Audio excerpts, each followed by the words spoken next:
Hello, everyone. Thanks for joining us. Another Parts Edge webinar. We got Chuck Hartley today, original founder, co-owner, Parts Edge.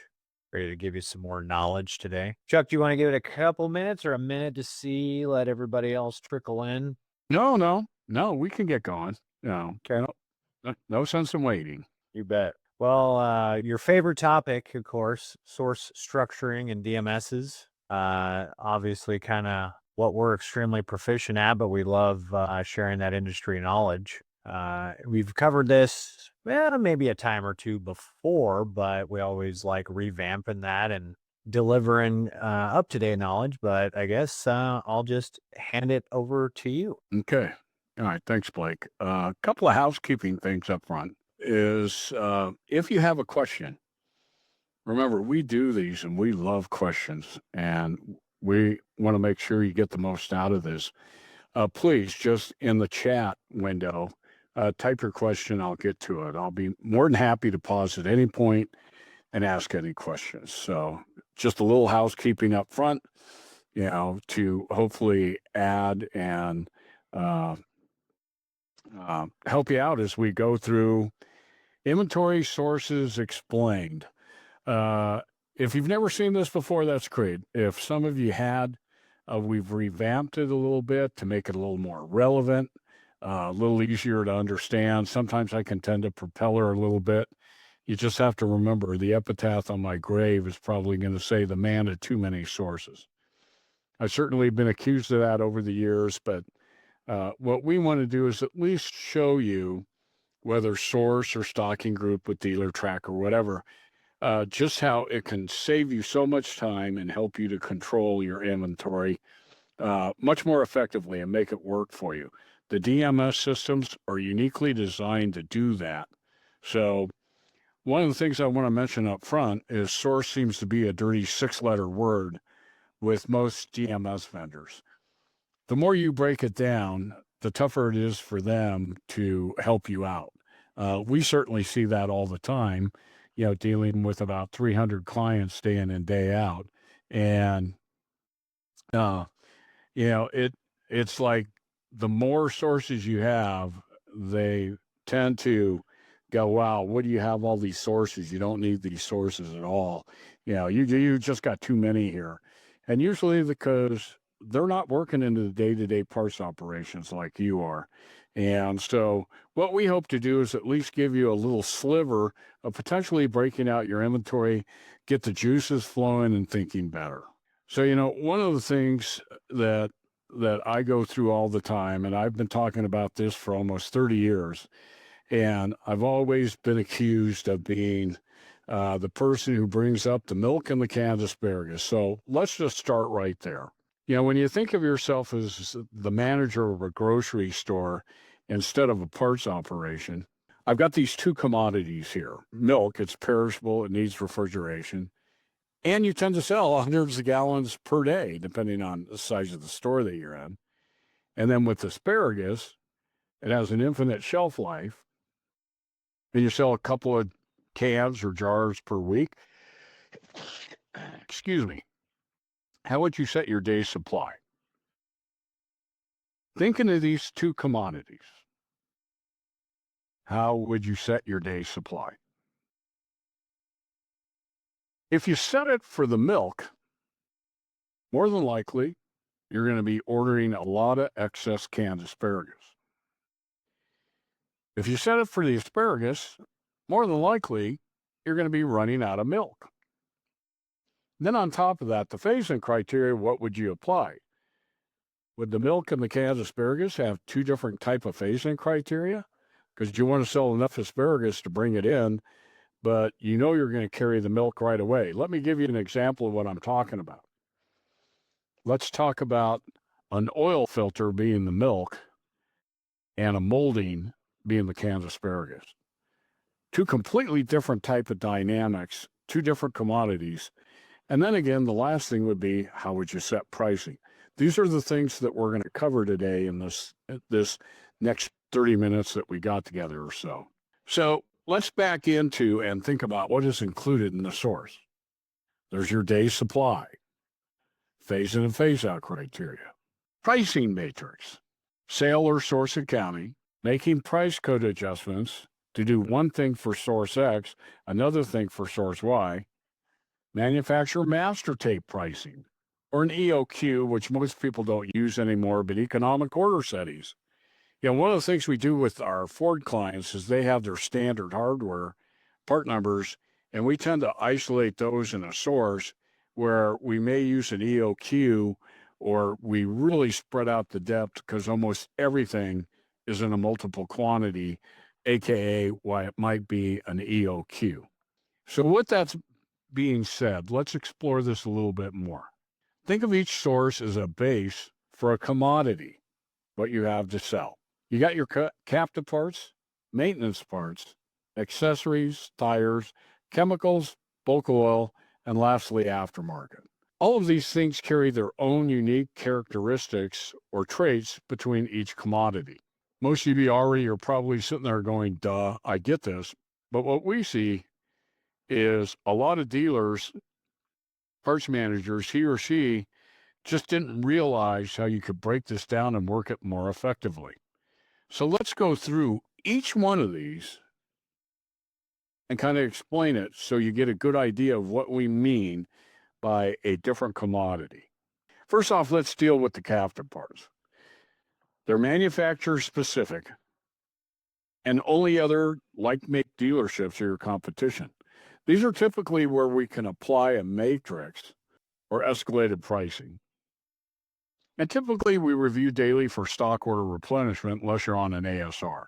One of the things you can do with this, and this is where it's uniquely dynamic with especially CDK and Reynolds, you would have to create, 4 sources to have source by movement. Let's just say 101, 102, 103, 104.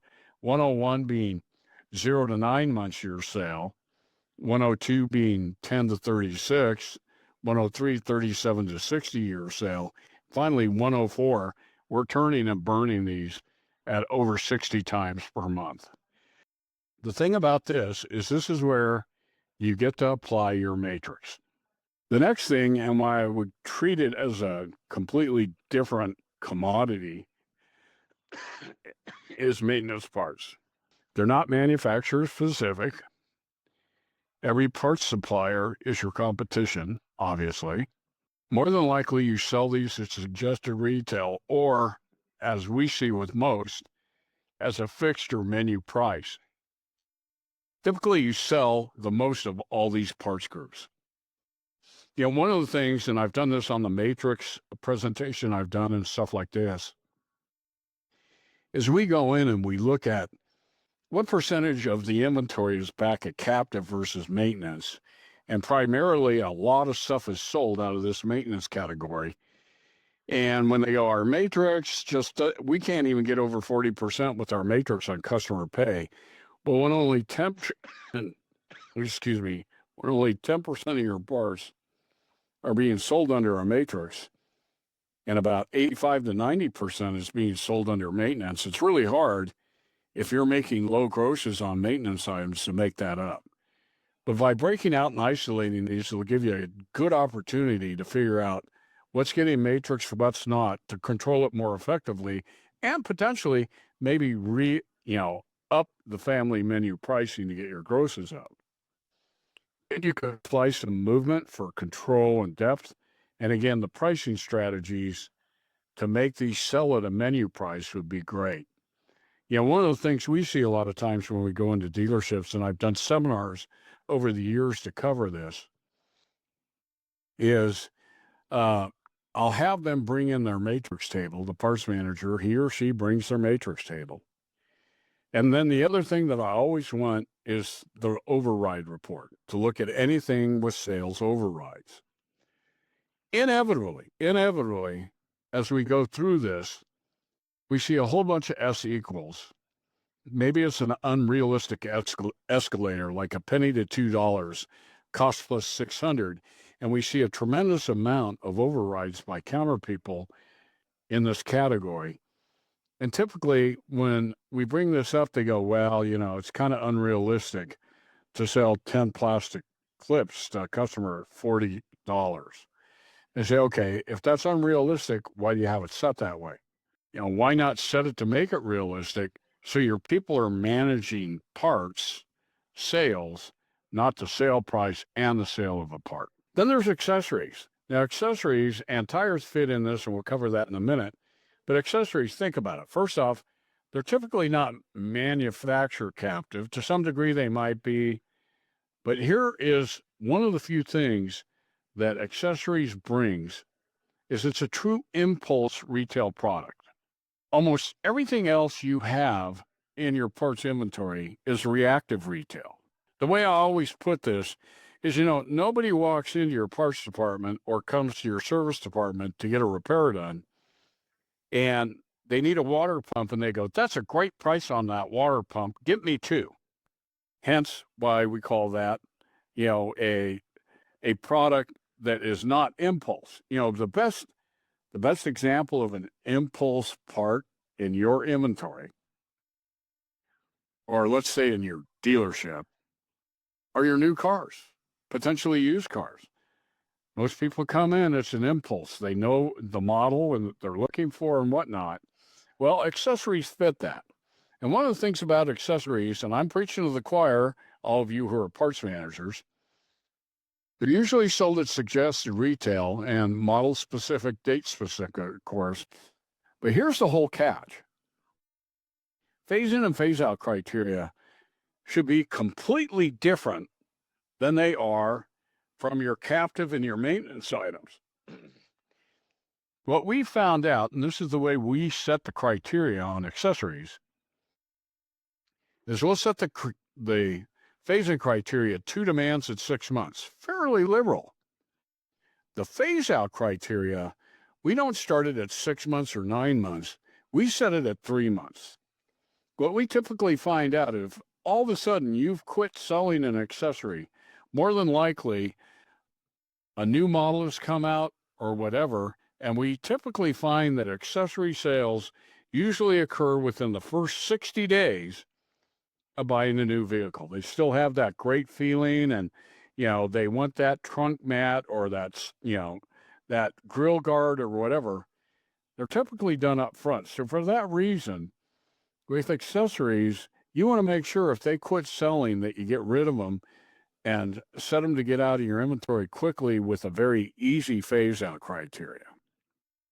And again, when you break out accessories separately, and some of you may for accounting purposes or whatnot, but it gives you the ability to price them differently. It's suggested retail or maybe a discount. And so with that being said, accessories now is a completely different type of commodity than the first two. Here's tires. Again, usually these typically tend to be, manufacturer controlled. The tire companies, Tire Rack, Dealer Tire, whatnot, usually control the inventory. They're sold at a substantial discount, hence the pricing's a big deal. And again, they're just like accessories. It seems like new model tires, they change quicker than PCs used to, where you needed a new PC, the new latest, greatest came out every month. But tires seem to rotate through that. Well, again, on the phase-in and phase-out criteria, again, looking at that 2 and 6 criteria and an easy phase-out at 3 months, if you haven't sold a set of tires in 3 months, exchange them out with your tire manufacturer and get some tires in there doing it. And of course, one of the most important things is source accounting. Just about everybody we know of, typically in a parts operation, you have 3 asset accounts: normal parts, tires, gas, oil, and grease. So, of course, source accounting is critical, for making sure that you're selling and relieving the right account. And again, I'm probably preaching to the choir, but then again, with tire price, we tend to see, we have some dealers that actually will sell tires at $20 over cost, not 20%, $20, which you can do in some of these settings with these DMS vendors. And, they're trying to be competitive with their local tire shops. So it makes a big difference, when setting up and isolating these tires. A lot of times we see people have created the titles to cover the accounting, but what they haven't done is change the phase in and phase out criteria. And remember, I keep talking a lot about phase in, phase out criteria and day supply settings as well. There's a reason for this. And one of the most important reasons is when you run your management reports, it can make a huge difference. And we'll bring that up here in 2 slides and I'll go over that. Next thing, chemicals. Typically, we know of about 5 or 6 manufacturers that it's drop ship. You place a separate order for them, whether it's Toyota or GM, Ford through Motorcraft or an FAD, and they're drop ship separately. And typically you sell these at retail and you turn them quite a bit, almost in the same breath as maintenance and menu items. Here you want to give a little bit higher day supply setting for coverage and timing for orders. Whereas you can place, you get an ASR, you order it today being Thursday, you get it Monday. But if you place a drop ship, it takes a week or 10 days for those to get to you. So you want to give it a little more depth in your day supply so that you don't run out. Phase in and phase out criteria tend to be a little more liberal. Maybe you make a phase in criteria of 2 months demand and 9 months instead of a 3 and 9. These are the types of things you're turning enough that you want to make sure that they don't phase out unless they really have just quit selling. And of course, then pricing, typically sold at retail. And that brings us to that last commodity, bulk oil. This is typically delivered by an oil company. The truck comes in and fills up those tanks and boom. Usually sold at retail or a menu price, to make sure your oil changes price accurately and consistently. But one of the things we see a lot, and now this speaks to the day supply and why it's so critical when you're building different sources, we've seen so many times where we go in and we review excess inventory. Excess inventory being where your on hand has exceeded your best stocking level on the computer system. We go in and we see a lot of dealerships, they have their bulk oil source set up at a 1-day supply with an impossible phase-in criteria because they never order it. The truck pulls in and fills it up. But in reality, what's the last thing you'd ever do? Have a 1-day supply of oil? You want to set your day supply realistically to a 25 or 30-day supply on bulk oil that you're turning and burning through so much to give a realistic stocking level. Once we've done this, we've seen a lot of excess inventory values drop dramatically only because now it has a realistic day supply. And it's a lot tougher to sit there and go, well, I show all this excess bulk oil. But in reality, once you set the day supply right, now it doesn't show up in the excess and you don't have to make excuses for it. And you didn't do anything to kink it. You just made your phase in and your phase out criteria in your day supply much more realistic for that commodity. Again, for pricing, which menu priced or, we see most dealerships have their oil locked in at menu pricing.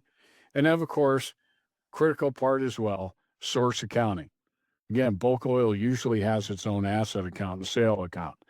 But getting back into that day supply as I finish up with this part of it, just remember, having unique day supply based on each source really now realistically levels out and gives you a realistic look on your management reports for what's churning, what's actually excess, and whatnot.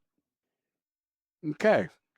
So now let's move into one more section. Now that we've dealt with the parts that you have for sale today and gone through, let's look at parts not stocked. In other words, they're sitting on your system, they're non-stock or test or inactive.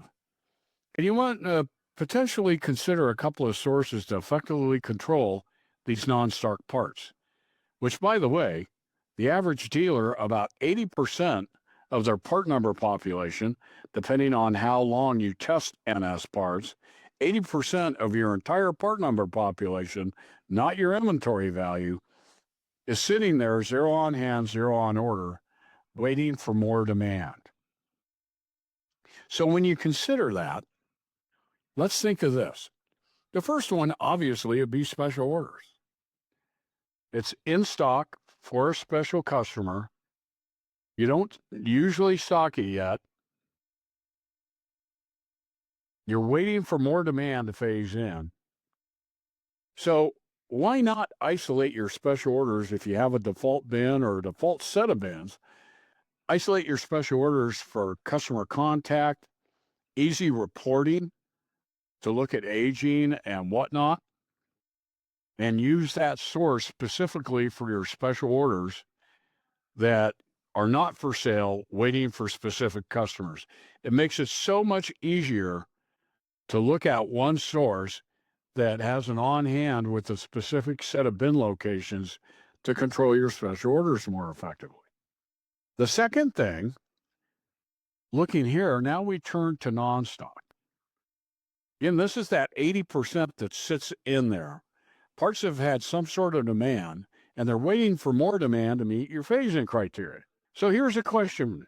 Just ask yourself this. What do you do if a part meets your phasing criteria and you don't want to stock it?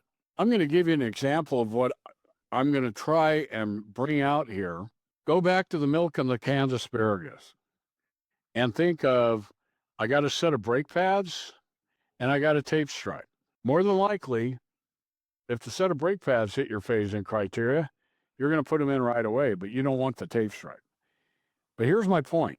If you only have one standard default source that you add parts to, and it meets your phasing criteria, what do?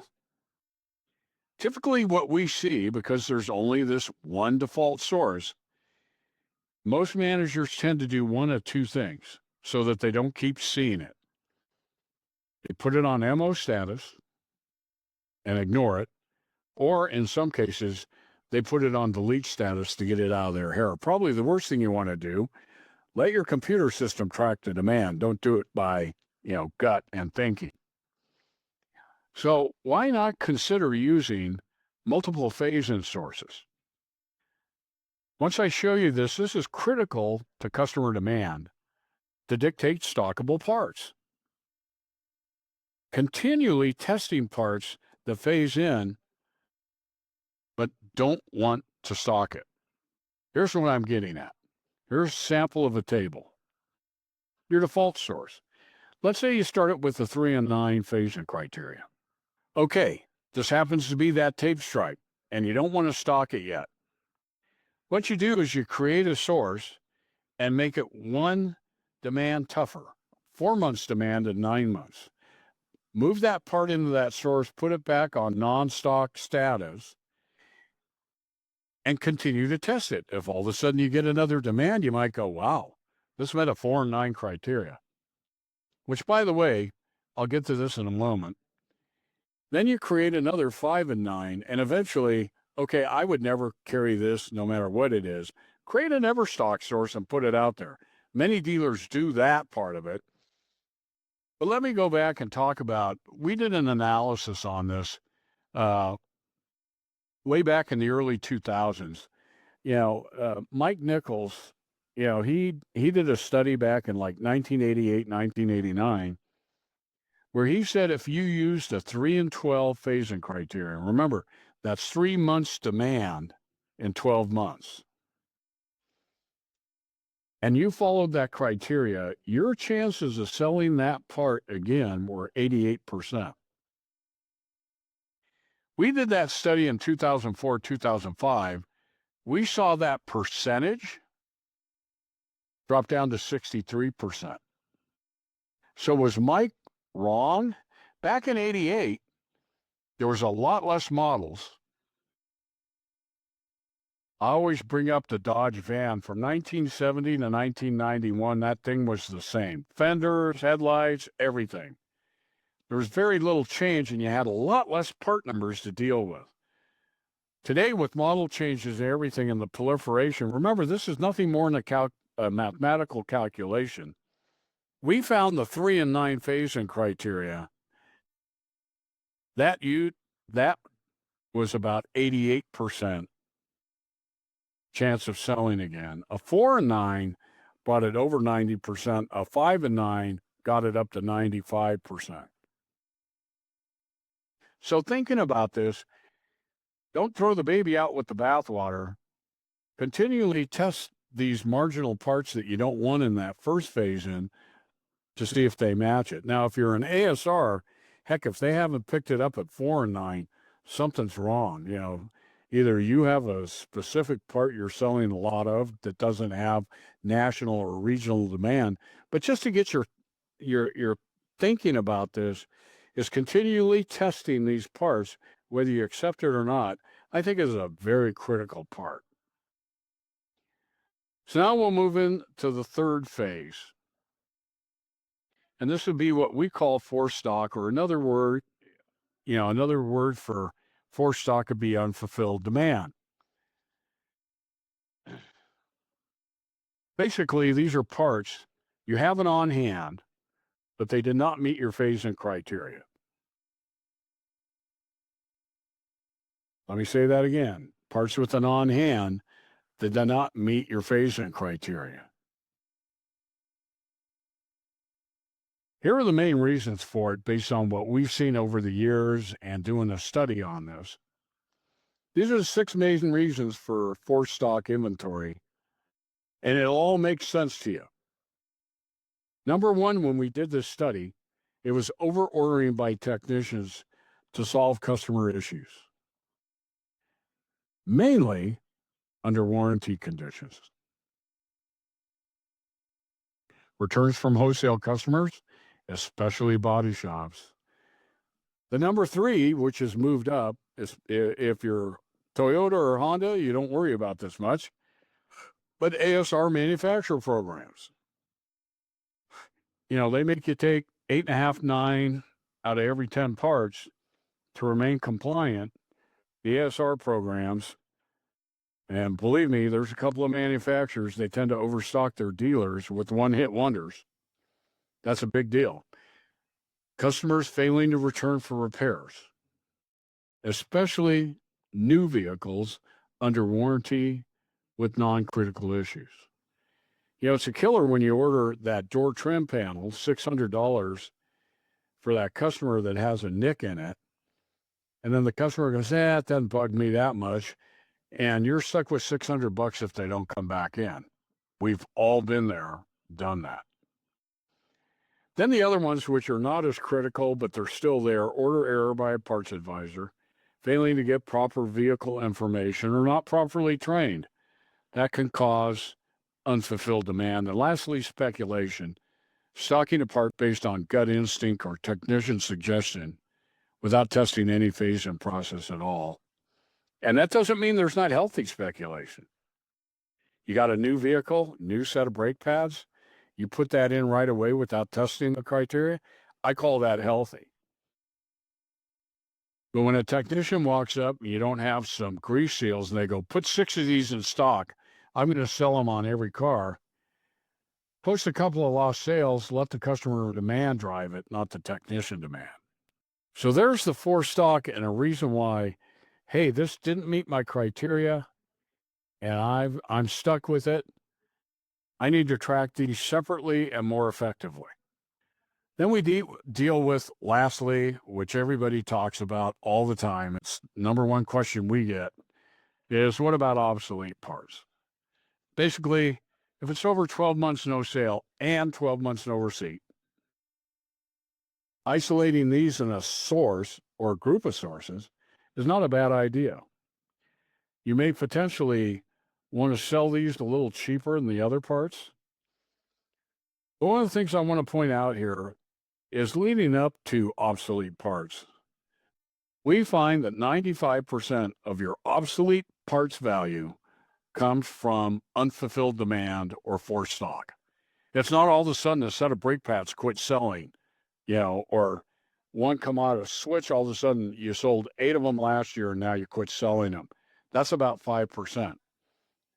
So this trickle down effect, as you look here at this pyramid at the bottom, or the trickle down, unfulfilled special orders equals forced stock. Forced stock ages into technical obsolescence, but ultimately obsolete inventory. So one of the things you really want to try and do in controlling this is potentially set up a source to track and manage it more effectively and help you control what areas it's coming from. What we typically see, is a lot of times it's coming from service. The service department tends to be the parts department's worst enemy. The service department, they get at a point where they go, you don't carry anything, you don't have it. Show them the forced stock in your inventory and how that's taking up valuable shelf space, and explain to them, hey, if you would diagnose this vehicle more effectively and not order so many parts, I'd have more room on the shelves to put good stuff. That makes sense. I know I did that with my technicians, and they got it, and we were able to cut our forced stock down quite a bit. We had to buy a couple of more tools to diagnose it a little more effectively.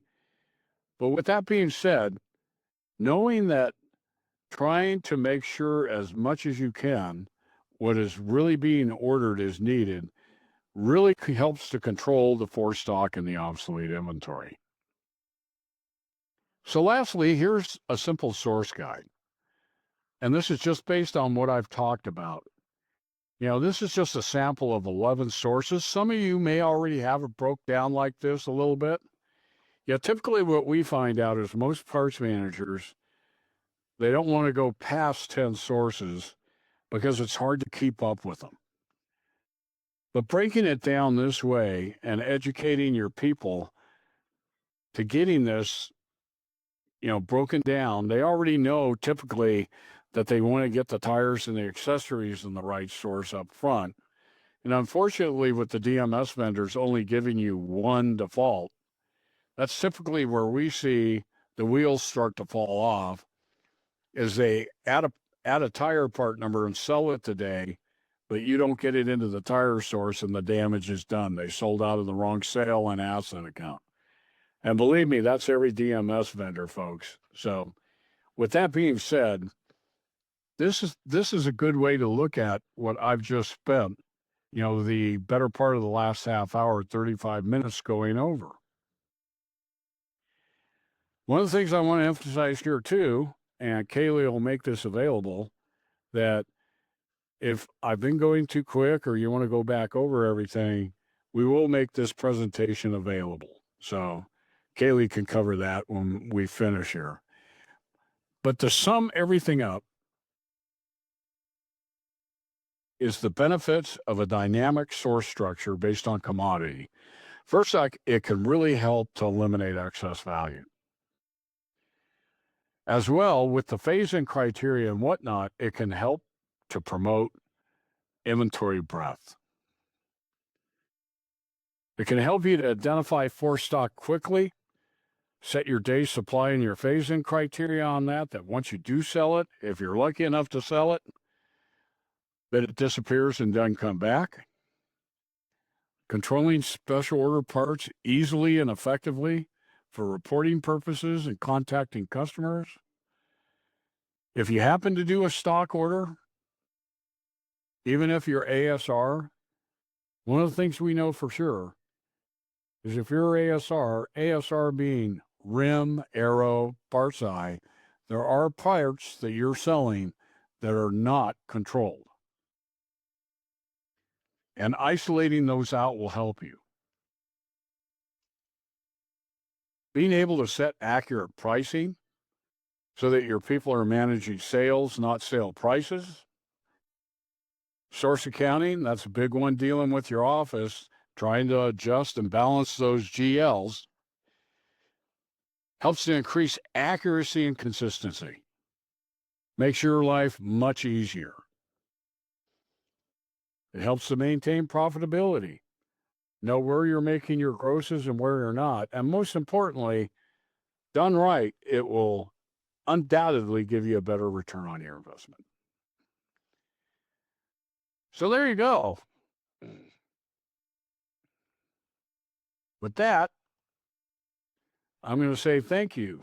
And I'm going to hang out here for a minute or two. I'm going to let Blake or Kaylee chime in with anything. But, one of the things that I feel very strongly about, and as I said at the beginning, on my epitaph, it's going to say the man of many sources.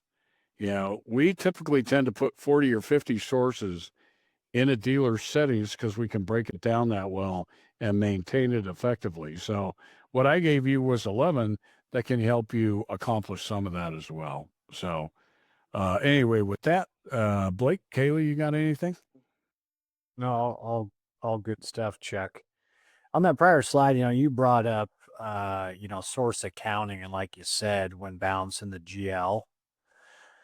And that's of course, that you and I run into that a lot, when it comes to month-end reconciliations, or if they have issues in source accounting, the impact even reporting above and beyond this, if it wasn't broke out, some of those situations where you got to track down those values and what has happened in an inventory, how much more difficult would that be if it wasn't broke out? Yeah. That's a great point. Like we go through it almost daily. Almost. Yeah. Feel like it. Well, just to bring up an example, a couple of days ago, we had a Toyota dealer. Their bulk oil wasn't set up, and it had been out of kilter for about 3 months, and not anymore. But those are the types of things that can really start going south and throwing GLs off and drive your office crazy. More importantly, drive you crazy. And not a lot of parts managers get the kind of access to look at, is the source accounting set up right? They typically, hey, I have parts to this source and I sell it.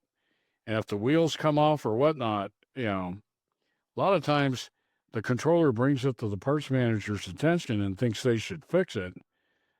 But it was really the office that never helped set it up right to begin with. That's what we see a lot of times. So good point, Blake. Yep. Please, any questions? I can't believe someone doesn't want to ask us a question. They're a little quiet today. And believe me, Well- there are no dumb questions here. I'm not sure. Like I said every time, I'm not sure if people can actually go off mute, but if you can, go for it. If not, send us a question through the chat. And then we'll get this out so everyone can listen to the replay. We actually tried something new. I know there's only 3 of you still left, but we turned the last webinar into a podcast episode. So now you can listen to it on our podcast. I'm just testing that out because I got a lot of feedback where people wanted to just listen to it.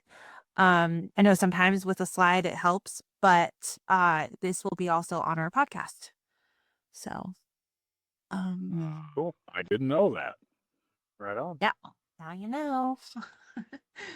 We'll see how it performs and does, but Okay. Well, it looks like we got no questions, and I and hope you all got your juices flowing, got you thinking a little bit, and I appreciate you taking some time out of your valuable day to explore helping your own inventory. thank you, Chuck. And next month we will be covering parts reconciliation, unless Oh, boy. something else comes up. Okay. Hey, thanks, Thank you. everybody. All right. Bye.